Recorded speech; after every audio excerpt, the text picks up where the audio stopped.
Hi everyone, it's your Geology 101 instructor here with a short video lecture about the layered Earth. So our planet, the Earth, has three primary layers. They are from the exterior to the interior, the crust, the mantle, and the core.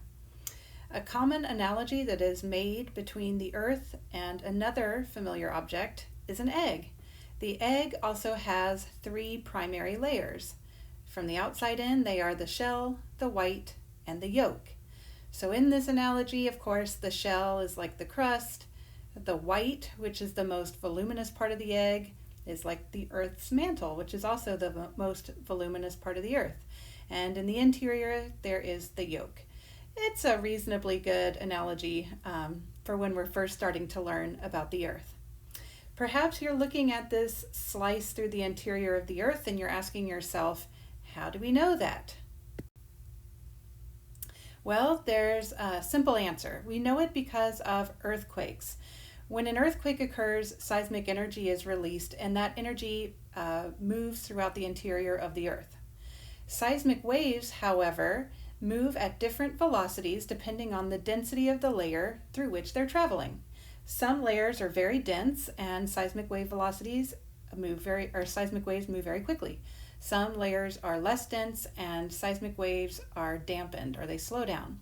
So these major boundary layers that separate areas of the Earth that are very dense from areas that are less dense have come to be recognized as the boundaries between the different fundamental layers of the Earth.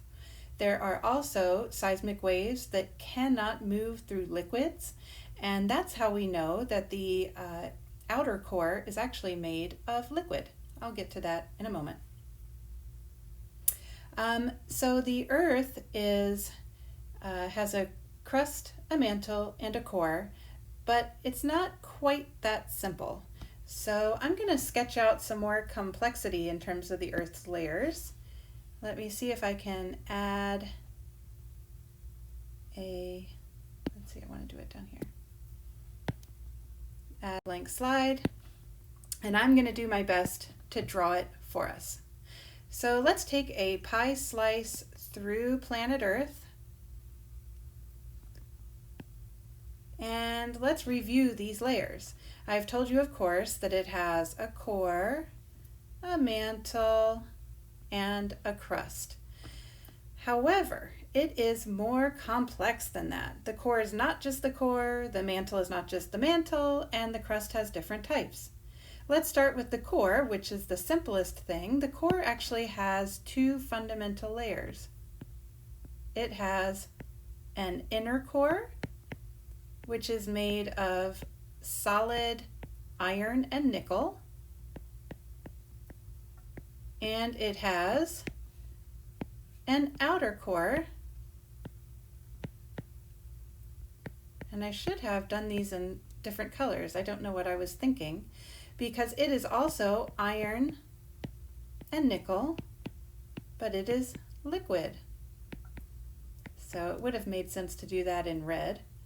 Above the core is the Earth's mantle. And for now, let's just subdivide the mantle into an upper part. I'm just going to abbreviate that upper mantle, UM, and a lower part. The mantle is incredibly homogeneous. So it's homogeneous meaning that it is made of the same materials, more or less, and not very many different materials. So it's made principally of the same 4 or 5 minerals that comprise the same 1 or 2 rock types. So it's very homogeneous and it's very dense. And lastly, we have the crust. And the crust can be of 2 separate varieties.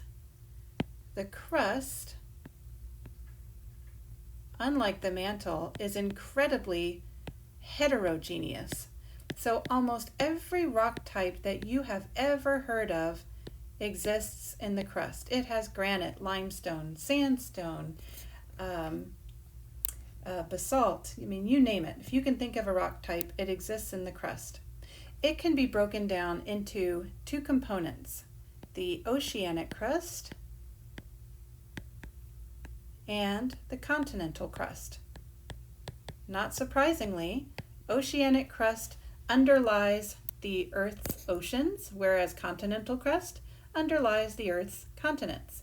And in just a couple of slides, we'll take a closer look at that. But next, I'm going to show you the textbook version of what I've just drawn for you. So this is from your text. You can see the outer and the inner core have been delineated. The lower and upper mantle have been separated, and then you've got the thin crust at the top. I've included this little picture of the balloon because the balloon does a better job of explaining the importance of the crust relative to the rest of the Earth. So the shell relative to the egg is actually more volumetric than the crust of the Earth relative to the rest of the Earth. The crust is really more like the super thin, rigid skin of our planet, much like the outer part of the balloon is to the interior of a balloon. Let's look at the crust first. I've told you that there are two primary crust types, oceanic and continental. Oceanic crust tends to be very thin. So this gray layer here that I'm coloring in green, that's the oceanic crust. So you'll see it's a very thin crust. It doesn't change much. Almost everywhere you go on our planet underneath the oceans, the crust is somewhere like between 7 and 10 kilometers thick. It's incredibly dense. That's why it's so low-lying and covered with seawater. It's also very compositionally homogeneous. The oceanic crust is made primarily of one rock type, and that is the rock type basalt. So a very homogeneous layer of the Earth. The continental crust, however, is thicker. It can be up to 70, 80 under Mount Everest. It might even be thicker than that. But anywhere between 25 and 70 kilometers, say, for the continental crust. So it's incredibly variable. Where we live, the crust is relatively thin, about 30 kilometers thick. But again, under big mountain welts like the Andes or the Himalayas, it could be very thick.